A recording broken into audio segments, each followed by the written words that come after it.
Good morning, afternoon, day, and night, everyone, and welcome back to another very special episode of the Loaded Potato Podcast. My name is Brandon, your host for this evening, and with me, I have the honor and privilege in having the protagonist of wrestling. Give a round of applause for Kidd Bandit. Thank you for Hey, joining us. thank you for having me. I appreciate this. As always, how are you doing this fine evening? It's been a wild year.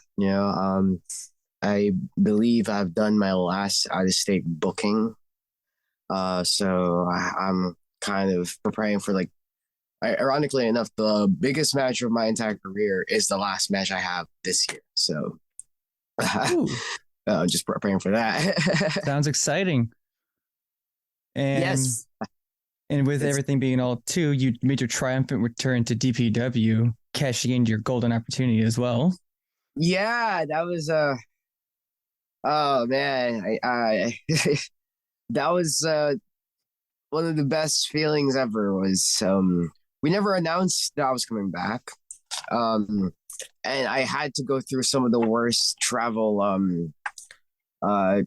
mishaps on and en route to the show itself. Like I didn't know I was even going to be in North Carolina, so I didn't even know if I was going to be able to cash it in. So that probably factored into like the outcome of the match itself is all the shenanigans that led up to the event itself for me. So, but being back in DPW, finally getting booked. That's right, Yeah, Josh. Seeing polls, Tony, all the DPW regulars, it felt good. It was one of those um full circle moments. Their 1 year anniversary show is coming up, and I was probably like, I have to correct myself because I might get this wrong. No, I'm right.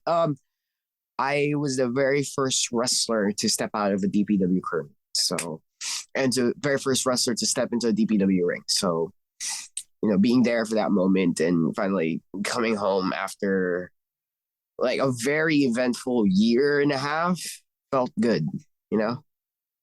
that's what we like to hear. And it surprised me too because I was also at that show. And funny enough, when you made your grand entrance and you stood on top of the chairs towards the crowd, funny enough, that was my father. You actually moved out of the way. Oh, tell them I'm sorry. I push. I asked, like, give me some space, but thank you for thank you for like, giving me the chair to stand on. I'm pretty short. I can see everybody. You hear that, Dad? He says he's sorry. But again, I had an amazing time, especially chatting with you when you were on the floor as well. Even then, like, because as a wrestling fan and as someone who's grew up with it for so long now, being it because independent stuff versus like the major stuff like AEW, WWE, and all of them is a completely different like feeling. Especially you're more interactive with the superstars and everyone else too. Because even when you were in the ring, you did your Umaru Shindeyu. I was the one who screamed Nani, and I was also I think I looked at you right after and smiled. I was also the motherfucker who screamed shoot style. Yes, thank you for catching all the references. It was it's always gratifying when people understood like what I'm doing. Um my anime taste is very dated. So I started doing the Dempsey role. I'm like, I wonder if people know what this is. And I heard someone shout Ipo. I was like, yes, at least one person, you know. And But then yeah, yeah, when you said Nani, I'm like, yes, somebody gets that too, you know. just checking off those little boxes. Like, yes, I got it. Let's go. Yeah, that's the that's the goal, isn't it? Is like if the references go over people's heads, then why make them? You know. So I'm glad. Thank you for validating that. There's no problem, especially because I think that's what gravitated me towards you is because the whole anime aesthetic as well, and even like your overall just like appearance is like it's just an eye grabber, especially with all the colorful hair and the fuzziness of it as well, and especially you Extremely fuzzy today, actually. especially with you your wrestling attire referencing Izuku Midoriya or Deku from My Hero as well. Because I just started rewatching that, so it was like, wow, just like come on, like what are the chances as well? Yeah, it's 2022. Anime is a universal thing now. Like, people are very much aware of what it is. They understand the differences now compared to like, let's say 5 years ago, 10 years ago. So, when it used to be when I explain to people, I'm a big anime fan. Like, they're like, what? And I'm like, Japanese cartoons. And they're like, what? Avatar, but like, in Japanese and stuff. And they're like, oh, I get it. But now it's almost as if like you just say Dragon Ball Z and people are like, oh yeah, I know exactly what anime is. Like people are more aware of the differences. People are, and it's kind of almost become an aesthetic in and of itself. Like it's crept up a lot into mainstream media. Disney references anime now. I know there's going to be an anime Star Wars movie, so it's I did not hear about that. Ivan, my other host, who's a huge Star Wars fan, even though he like despises anime with a passion, you should come on. The good news is the anime is done by Studio Ghibli, from what I've heard, which is I know that there are some people who don't like anime, but they watch like this Ghibli stuff just because like the presentation's a lot less. It's not as anime and more on the Western grounded style compared to most animations from other studios. So even if they don't like anime, they'll probably still enjoy that movie. Yeah, especially with it being a world-renowned company like that's produced so many great films in the past as well. So here's to see what happens. Yeah, and Star Wars has been putting out bangers left and right. So we'll have faith in it. Having faith in it. That is true. So as well as your Deku attire, you also did some Death Note ones as well previously, and I think I saw a Freddy Krueger one, which was actually your debut attire on the very first DPW Fire show that I just rewatched like earlier this morning. Actually, I'll give you a spoiler for that. That wasn't supposed to be Freddy Krueger. It was it's Matt from Death Note. Wow, facepalm. Yeah, but it's the Freddy Krueger sweater, but it's my interpretation for Matt, because I've been doing Misa and I'm doing Matt too, and Matt's not as well known of a character in Death Note, but like I've always liked him because he was like the weird detective with the and he was only there for like 5 scenes and then and then they killed him off. So I'm like, oh, let's make a big deal out of this character, just like they do in Star Wars, So that's why I have a Matt outfit. Well, there you know, for all you wrestling know-it-alls, there's something you might not have known. But as well as like those attires, is there any upcoming ones we can expect or ones you would like to get a start on? Maybe from like, I don't know, Attack on Titan, or even as bigger as it is right now, Chainsaw Man. Not Chainsaw Man, no. I try to wait a little bit. And I try to not to cosplay stuff I don't actually watch, because like then like you get that awkward conversation like, oh, do you watch Jujutsu Kaisen? I'm like, no, but here I am dressed up as a character from the show. I was like, no, I try to like at least be familiar with like material before I like reference it, because it's kind of awkward if I don't. And I'm not. I haven't started Chainsaw Man at all. What I wanted to do next was actually based off of God of High School. So it's going to be the Sun Wukong gear, but it's my own personal interpretation of it, mixed with a little bit of elements from Total War Warhammer 3, because I'm playing that right now. So yeah, I think everybody will really like the next couple of outfits. I'm doing like a Mankind Foley, 3 Faces of Foley, Mankind, Cactus Jack, Dude Love kind of interpretation right now, which it works wonders for me, because like I get to have fun with the character. It's not just like oh, I'm stuck as like Deku. No, sometimes I want to do Death Note. Sometimes I want to do Dragon Ball. Sometimes I want to do this, or this, and being able to like vary it up, it makes me feel like in the independence. I guess like you brought it up earlier, the feel of independence is very different from like a big show, right? Like WWE, AEW. It's more rigid. It's very rigid compared to independent wrestling, and that's not a bad like that's not a shot at like the big leagues. I'm trying to get to the big leagues. It's just one of the magic of the independence is like the freedom that you have, and if fingers crossed when manifesting when I get signed, I might lose some of that freedom of being able to just like do whatever I want in terms of like how I present myself, present Kidd Bandit. So while I'm in the indies, I like to be able to, like today I'll come out with this, I'll come out with that. Maybe I'll have a Keyblade, maybe I'll have the Red Queen, maybe I'll have like maybe I'll come out as a Stormtrooper. We'll never know. It's just I have the freedom to do what I want. One of my favorite things of all time was I came out as Master Chief. And then I had like a hot sauce gun and I started shooting people, and it was like the most fun and I've ever had in a wrestling show. And people are like, like you'll never see that in like, WWE or AEW. I mean, we saw Master Chief Adam Cole, but like not to the extent that they had the helmet and started shooting people, so that freedom is something I'm holding on to, and I'm trying to capitalize on it because one, it will help me stand out more as a performer because like it'll be one of those like it's like Sting, like you'll never what you expect is to was the unexpected kind of. I don't know the proper like wording that he used to say, but yeah, that's the kind of vibe I want to project to everybody. Is like something whenever Kidd Bandit's in a show, I want some kind of crazy surprise to happen. Whether it's I show up unannounced with a briefcase, decked out like a Yu-Gi-Oh card, and challenge for the DPW World Championship, or maybe I don't mean to cut you off, but my only gripe about that entire thing is you should have made it a trap card. It says I'm activating my trap card. Like you had it as a spell card. That was my only gripe. I just had to throw that out there. I have it as a quick play. So, okay, so that's fair too.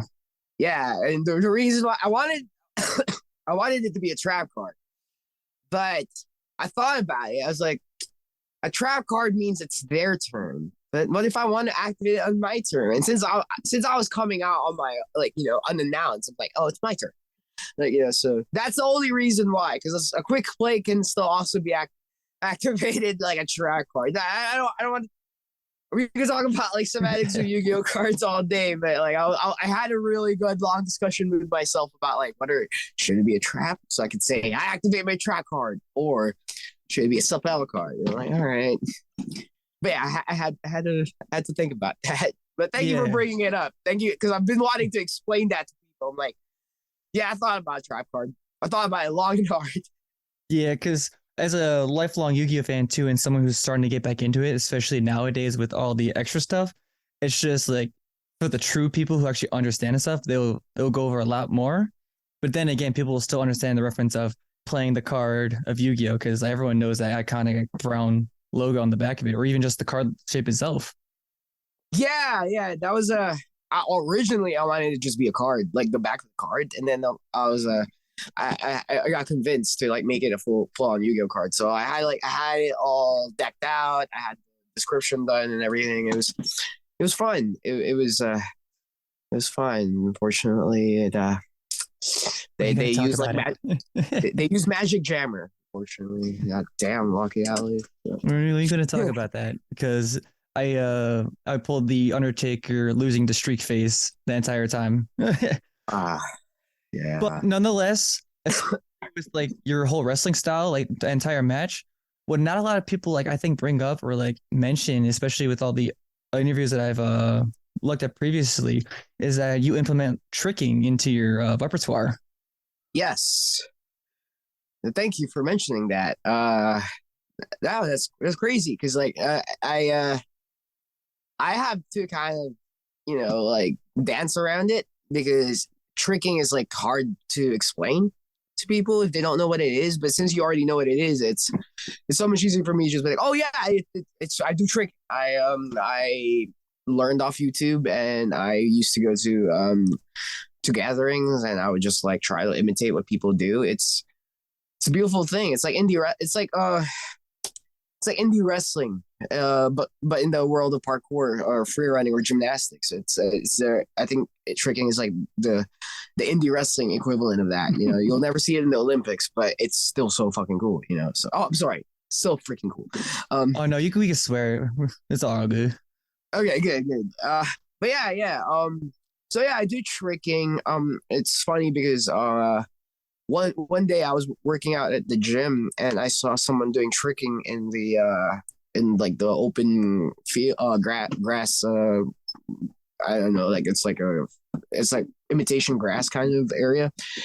And I saw it was Brian Demon Wolf from Marshall Club. It was one of the world's most famous trickers of all time. Um, he was in Shang-Chi, Legend of the Ten Rings, Everything Everywhere All at Once with his brother.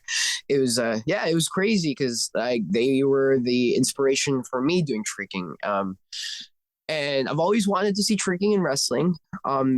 Ironically enough, the closest I've ever seen anyone do it is my opponent coming up, Johnny Hollywood, formerly known as John Morrison. So again, full circle, right?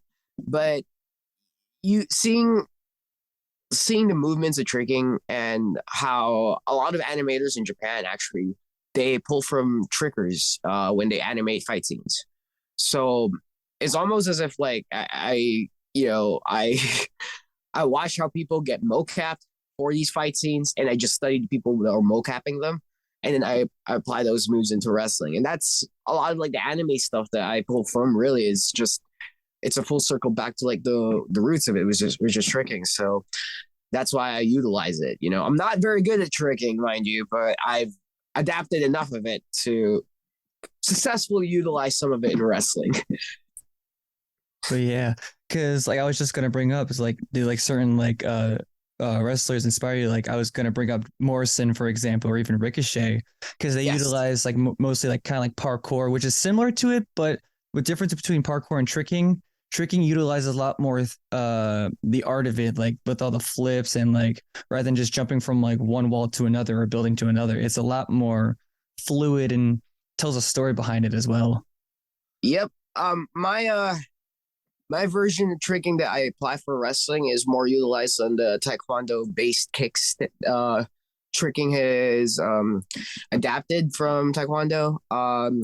So I guess like the most similar I could think of I am when it comes to like movesets is someone I actually borrow a lot of moves from, which is Speedball Mike Bailey, who was at the previous DPW event. So hi Speedball. Thanks for Hello. being really cool. They're amazing. I go to their Twitch streams all the time and just watch, and they talk about wrestling, and I learned so much from Speedball. So yeah, Speedball for the win. Uh, yeah. John Morrison definitely is a big inspiration. RVD had very groundbreaking stuff, which is if I'm being honest, RVD is kind of like the gateway for a lot of what makes Kid Bandit as far as like moves are concerned. Because like, I wasn't like before RVD, my favorite wrestlers were like yeah, power bomb, choke slam, Brother. and then I see RVD do these cool kicks. I'm like, oh, no, never mind. I want to see that. I want to do that. Yeah, it's like something new and refreshing. Like it's something that you'd never seen before, and as well, especially for how innovative he was during that time, especially in ECW too, doing all the extra stuff with the weapons is like Mm-hmm. I can understand too because I'm a huge RVD guy as well. I think everybody is like I can't honestly find like a wrestling fan that's like not an RVD fan. Like like I don't think I can find anybody to like have anything bad to say about RVD. So that's how you know you're good. It's like everything you did was cool and everybody appreciates it. Yeah, like, nobody looks at you and thinks, nah, you're mid. Nah, RVD's like a goat. You know. Yeah, for sure. And on top of that as well, especially with you debuting last year and you're about like a year and a half into your own wrestling career, was there ever, since for those of you, I'm going to use wrestling terms, babyface means good guy and heel means bad guy. Has been a babyface wrestler for so long. Have you ever had like the thought of going heel? And like, if so, like, which anime villain would you pull from as well, going back to your anime attires? Because I feel like you can utilize that to a full 1000% too, and people be like, "Oh shit, he's going bad guy, he's going heel." Um, so I do have the luxury to play heel every once in a while in certain promotions. When I do, the antagonists I pull from aren't just anime, but let me give you Orochimaru from Naruto. Gaara as well sometimes. I do a lot of mannerisms from Naruto as tail beast mode. So like before they became buddy. Kie from Yu Yu Hakusho. A little bit of light Yagami, but not too much because that guy's useless in a fight. And and then pull from video games as well. So definitely Kafka from Final Fantasy VI. Um, and I like to the easiest way I could really put it into words is who I am as a babyface is more like Spider-Man, but when I'm a heel, I'm Deadpool. And that's like the easiest way I could like explain it to people. And then, Not and full of bad guy. yeah, yeah. But like I can't, because I'm 5'5". Like me as a villain, it's like I have to be very agile about it. I can't be like, oh yeah, I'm a monster. I'm gonna crush your skull like Great Khali. No, I'm gonna outwit people and get in people's heads. So it's very trickster about it. Loki, is another example I'm thinking of. Yeah, for sure. Because I feel like with you, as you just stated previously, as someone who's like on the independents, right, that a major promotion, the sky's the limits as far as like what you can do and like what you can get away with as well. That would make sense for you as the character Kidd Bandit and as the character that people see you as well. Yeah, and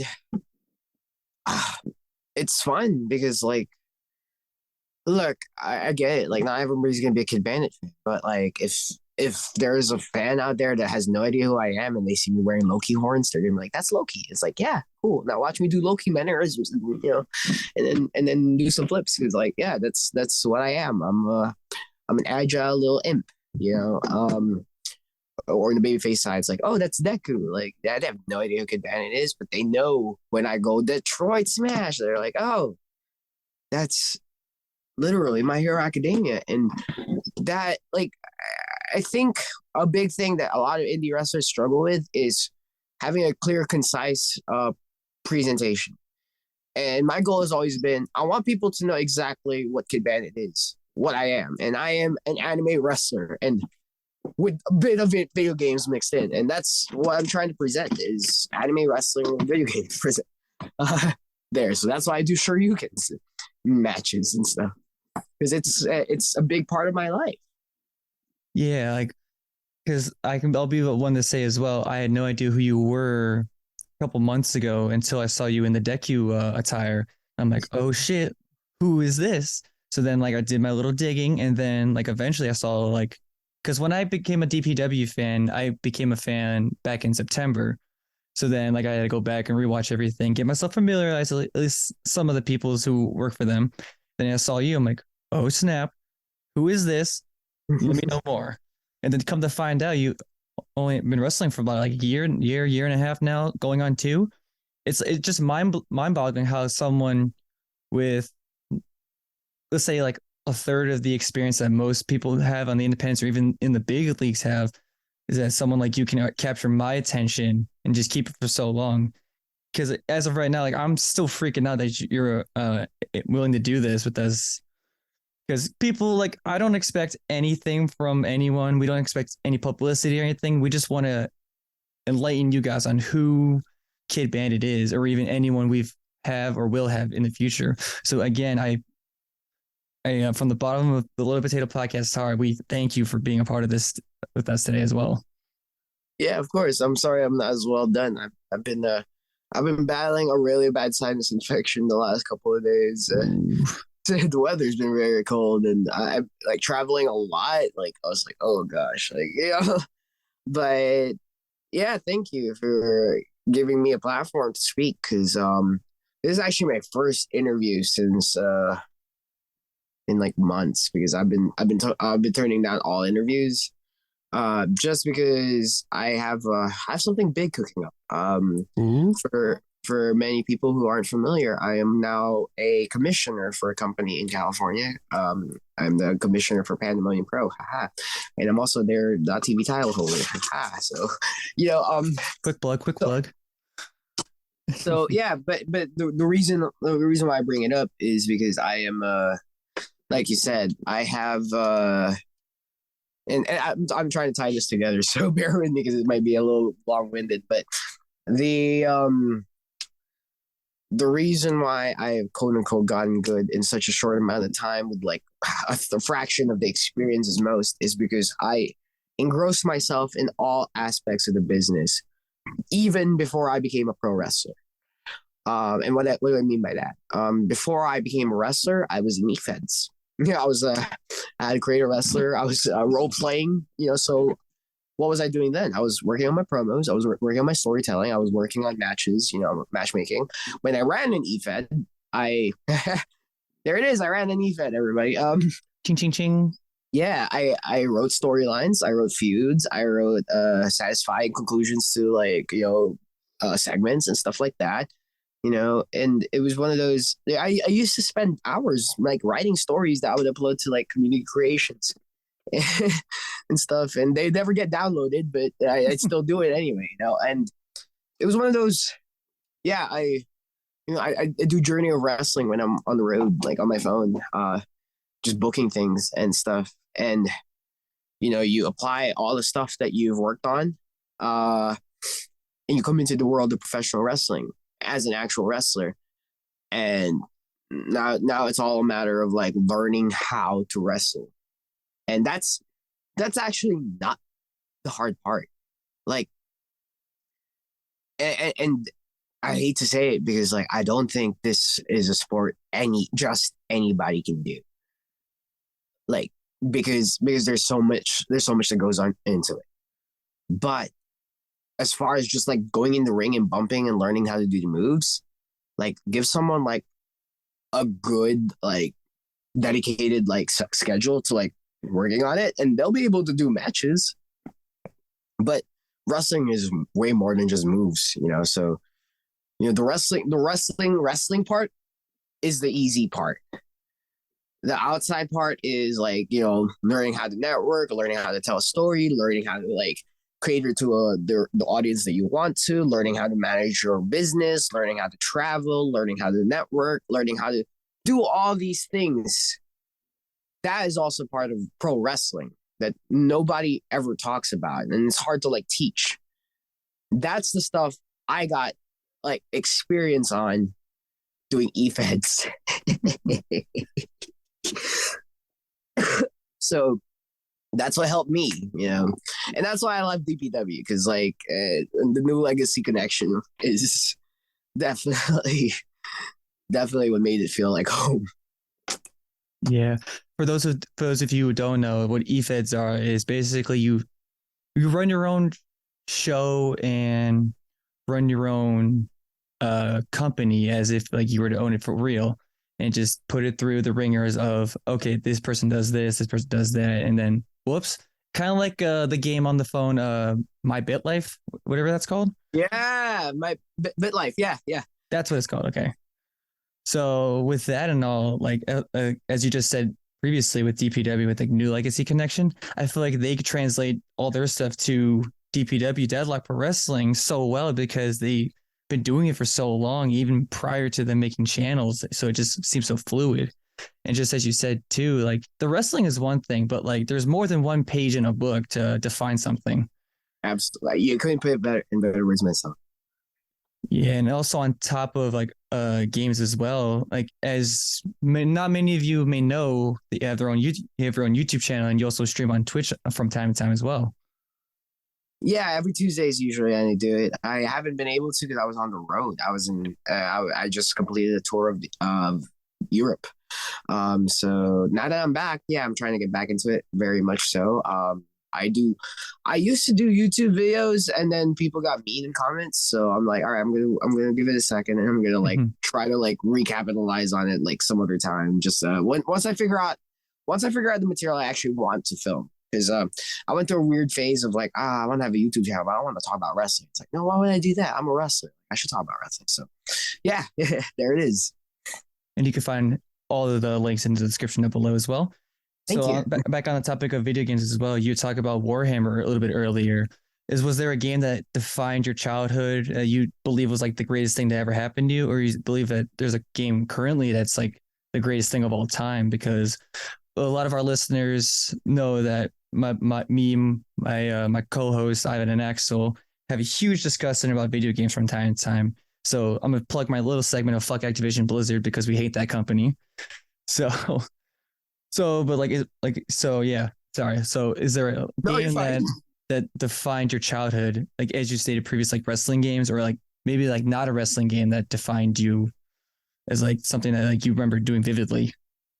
So here's an exclusive because I don't think I've ever talked about this, but my my exposure to wrestling is it's pretty funny. Like I started SmackDown with SmackDown vs. Raw 2007. That's the very first wrestling game I ever played. So that definitely has a special place in my heart. And then I want to say, as far as greatest video games of all time that's on wrestling, New Vegas, Fallout New Vegas. Just because like the amount of detail that's in the game. I really enjoyed Vampire the Masquerade Bloodline. So RPG games where you can make choices and make your own characters, those are like my favorite ones. I really, really enjoyed Dragon Age Origins. That was a really good one. All the Dragon Age games, Mass Effect trilogy, the original one. I never played. Well, I did play Andromeda, but I never got past like a certain point because it was just not the same. I'm trying to think. I used to play a lot of Call of Duty Modern Warfare back in like the Xbox 360 days. So that's how you know I'm a good heel. It's because I was in those lobbies, like being toxic to everybody, like a bunch like a rabid teenager, you know. So yeah.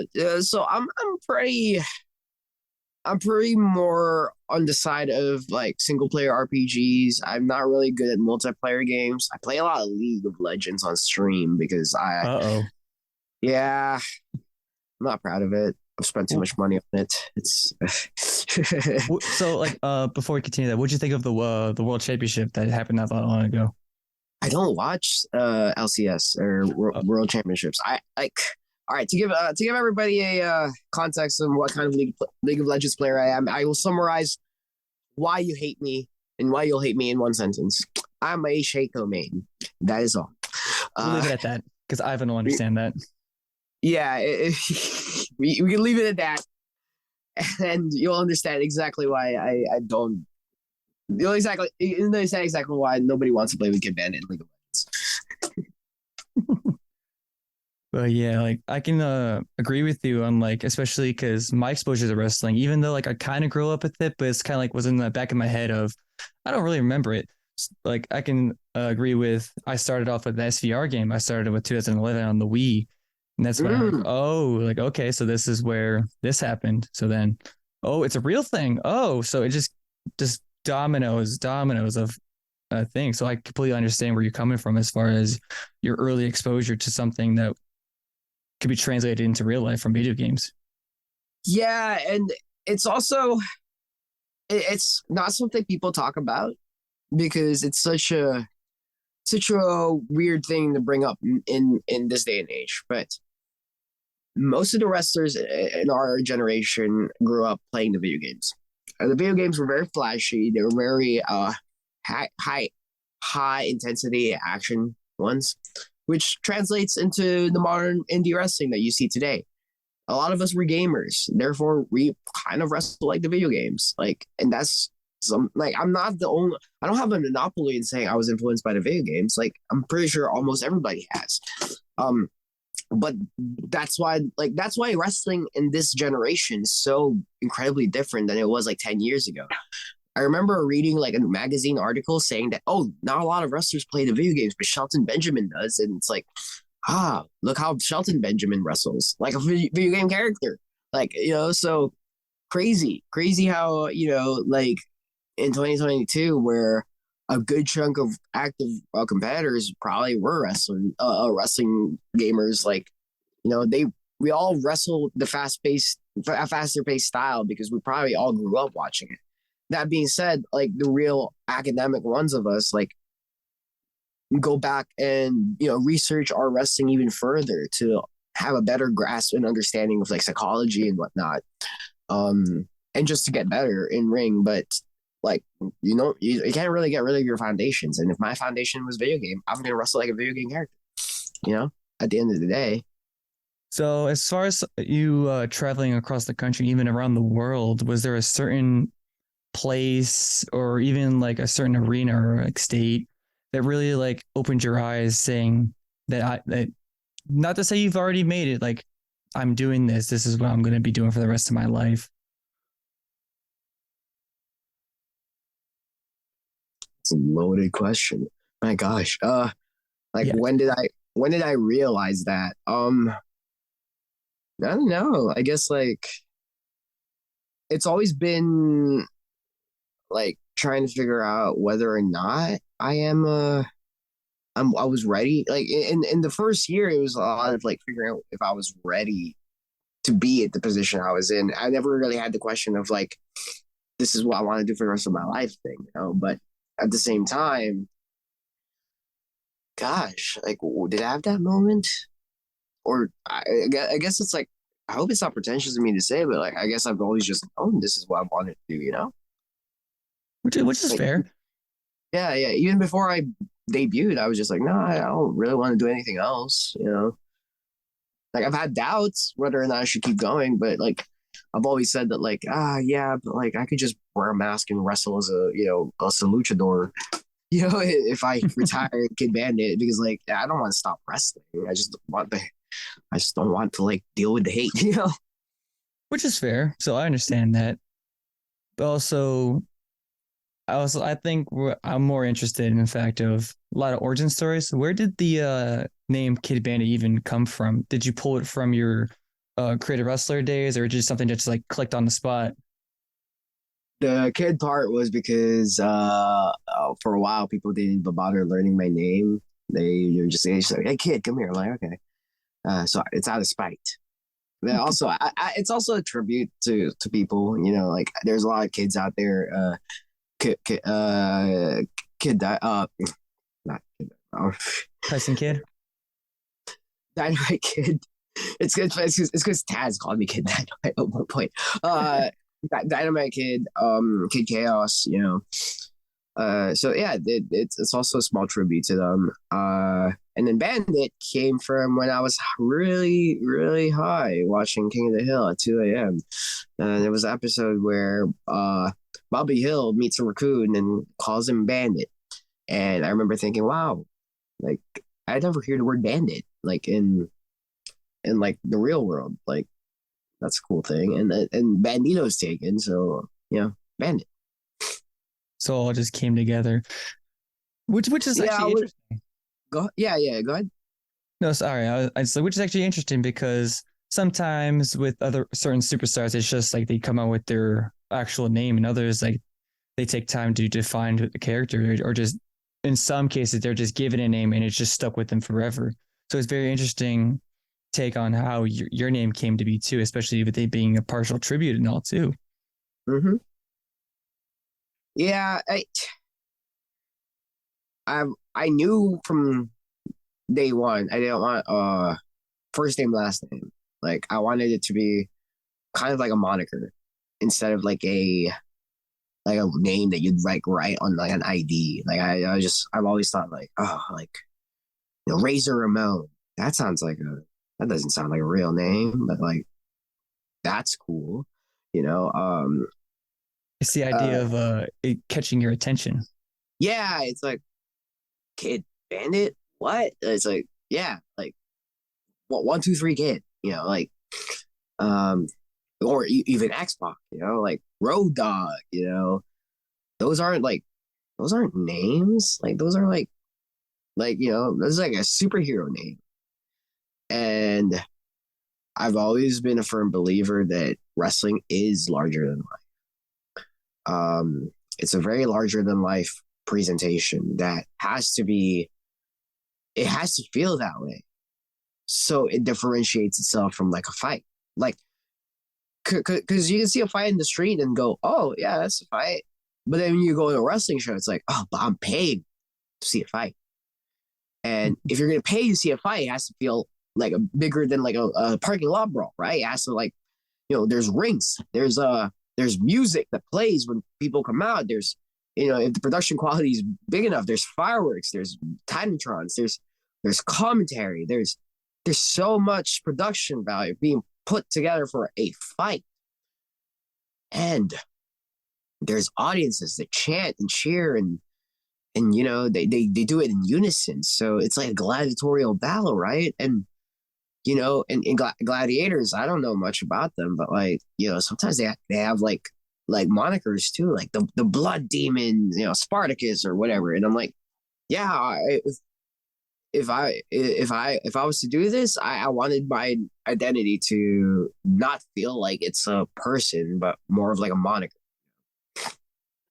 Very interesting. And I also agree with like, because like the one thing that kind of like ticks me with people who aren't a part of the wrestling community is like, oh, that fake stuff. I'm like, it may be quote unquote fake, but this is something that people put a lot more time and effort than you do in like an entire day or even an entire year at times, which is very like eye catching to the eye, especially as you just said with all like the bells and whistles and like the background people putting in all this effort just to make just a single fight happen.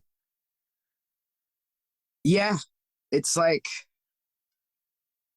like you have a referee, you have a ring, you have a building, you have lighting, you have music, you have all this stuff that gets put into a fight.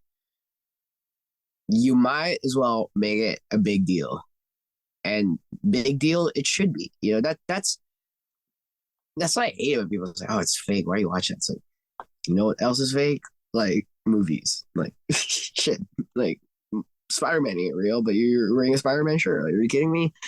So why do people gravitate to like superheroes? Why do people gravitate to fictional characters? Well, usually they think they're cool, but at the heart of it all, it's usually because like these characters invoke feelings in people. Wrestlers do that. Um, the first thing I could think of is like the build for Kofi Mania, where Kofi Kingston was about to wrestle Bryan Danielson for the WWE title, and the storyline that led to that main event had so much emotion invested in it. There was a video of I think it was MVP and Shad like watching Kofi win the big one, and they were crying in like a bar, and it was like, wow, like those are real tears, and that's what wrestling is. It's an opportunity to use our bodies to tell a story, to convey emotions, and hopefully get people invested emotionally into the stories that we're telling. We are storytellers, and we are consummate um, performance artists. We don't get retakes. We don't get camera angles that hide like our strikes. We have to actually hit each other, and we do it live. Like it's all live, so it's like it's awesome. Like I'm proud to be a pro wrestler. Like, and I hate that it's easily like diminished as like, oh, that's fake. Like you don't ever go to a dancer and go, oh, dancing, like you'll never make like you'll never make it as a dancer. Like it's like, no, dude, like if you're a good dancer, like people look at you and be like, whoa, like yeah, you can make money off this. Dancers make so much money off TikTok now. So that's my take on it. It's like if the emotion that a wrestling show can get you is real, then wrestling is real. Sorry, that's like it's a weird personal take on wrestling for me. Hey, you're completely fine because like as far as you could just it's just as you said, you can put that towards like any other maybe sport, movie, song. It's the way people perceive it, and that's how I another way of thinking it too. But Yeah, I think at the end of the day, it's just if people don't understand it, then they don't understand it. Let's just let that be. Mm-hmm. Like, hey, you're not gonna give me money, so I'm gonna go to the next one. Hopefully, they pay for my show. You know. Exactly.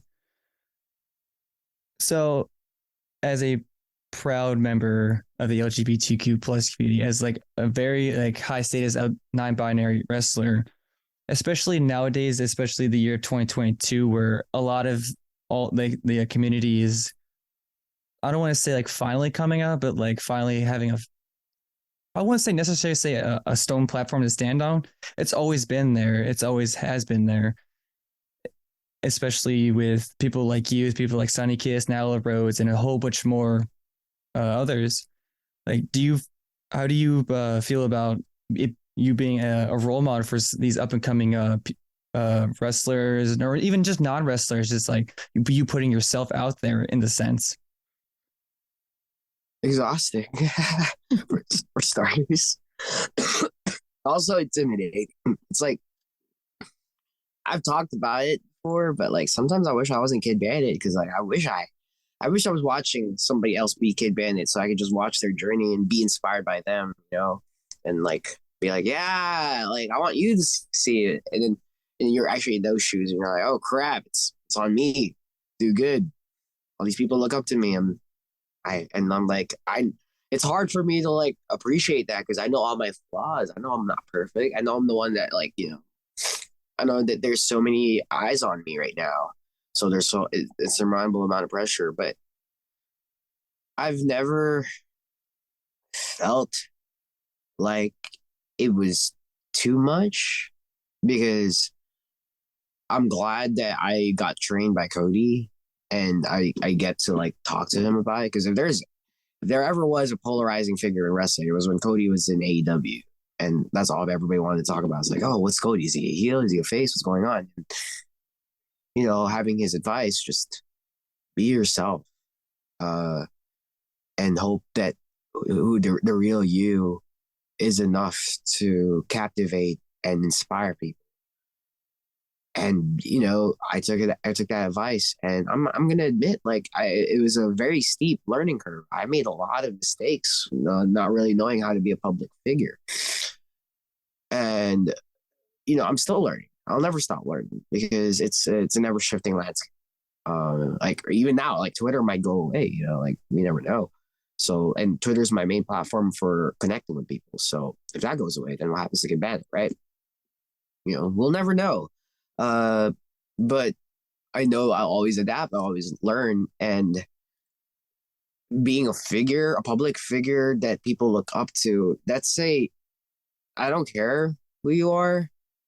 And I don't care what you do. If you're in a position like that, like you have to take it serious. And especially for my case, where a lot of my fan base that do look up to me, they're vulnerable people who, you know, I feel like, and everybody usually says something about like the term of the decade is quote unquote parasocial relationships, right? And like, you know, I know some of these people get very devoted to me. And if I, for some reason, abuse that dynamic with anybody, then I am basically turning into what I don't want to become. I become a villain, you know, like in every sense of the word. So learning how to be a good person and a public figure at the same time while capitalizing on the potential like reach I have without abusing the power, that's tricky. That's extremely tricky. But, you know, I'm learning it. And in the time like 2022 where LGBT people are becoming more and more comfortable coming out, you know, me being like almost like in the same conversations as like, you know, like he brought it up, Sunny Kiss, Nyla Rose, you know, Effie, like I'm in conversations with those people. Like it's crazy. Like I was in the locker room with Edith Surreal like this weekend, and I'm like, I used to like watch you like a year ago, just thinking you were the coolest thing because like you're you, and you're not afraid of being you. And now people say the same thing about me, and it's overwhelming, but in a good way. And I hope to be a good light for people, because I've met some heroes that didn't turn out to be who they really are, and I've met some heroes that are like even better people in person. I want to be that second one. I want to meet people and leave them with the impression that like, wow, Kidd Bandit's even better in person, because that's genuinely what I want to be. I want to be good. I like if I never get signed, if I never make money out of it, because I keep losing money doing wrestling. Like I don't think I really have profited compared to like the amount of money I invested in this. But if I could leave this business tomorrow and know that, hey, like Kidd's okay, like they're good, they're good egg. Like I'm like, oh, it's worth it. It's worth it. I'll leave a better person out of it, and that's not everybody gets that luxury. With how dreary the world usually becomes. So yeah, I keep giving you long-winded answers, and I'm so sorry. Oh, it is completely fine. Like I encourage this so people can hear your story and just hear your opinions. So you're Yeah. completely fine. I think like to tie in that all into that is like I saw a video recently of the late great Jason David Frank, rest in peace, the legend. That was rough. There was a quote that he said was like the amount of times he hears I know you hear the slut, but you're my hero. If anyone were ever tell you that they don't like hearing that anymore, get out of their line, because he will always cherish that and be someone's hero. So I feel like you tie that into your case. You will always want to be someone's hero, at least someone to per se look up to, at least to be something. This is what you could be, or you could be even better than your true self. Yeah, I want to be worthy of that. I guess that's the right word. I could have summarized the whole entire thing with one word. Like worthy. Hey, you're all fine though. You're already worthy in majority of our eyes, even my eyes as well. So, Oh, thank you. And also on the topic of like sharing locker rooms with other people outside of your initial wrestling training with like Cody, JTG, QT, and all of them, was there another figure that taught you a valuable lesson like during your travel days as of recently that like really stuck with you like head on? Before the Nightmare Factory, I trained at Santino Brothers in Los Angeles. So I learned how to wrestle via Eli, Supreme, from XPW. I mean, I know XPW is not one of the best companies right now, but Supreme was one of the good ones. And he passed away in 2020, so it was rough. But there was an important lesson that he imparted to me before he unfortunately passed away. It was just do you, and that was in regards to like my style. Like, Supreme had a red beard, he had piercings everywhere, he had tattoos everywhere. He looked like the kind of dude that you wouldn't want to mess with in a metal show. But he was an absolute sweetheart. And I remember thinking, yo, yeah, I want to be me. I want to be proud of me. I don't want to like change anything about who I am. If I was gonna pay my art, I want to pay it back myself. So whenever people ask me for advice, which is weird because I'm not that great at, like I'm fairly new in wrestling. That's the one thing I'm confident to like impart, is that you just have to be yourself. Because you only have one wrestling career, right? Like, like your career could take many trajectories. Like I'm finding out I'm really good at writing storylines. I might become a writer for wrestling, like at the end of the line, but like I want to do it my way. Like I want to, wrestle like my way. I want to wear the clothes I want to wear. I want to dye my hair the color I want to do it, and I have that luxury in the indies. So why would I want to change anything about myself? Like, let me do myself, as far as recently is concerned, I've been seeing Alan Angels a lot.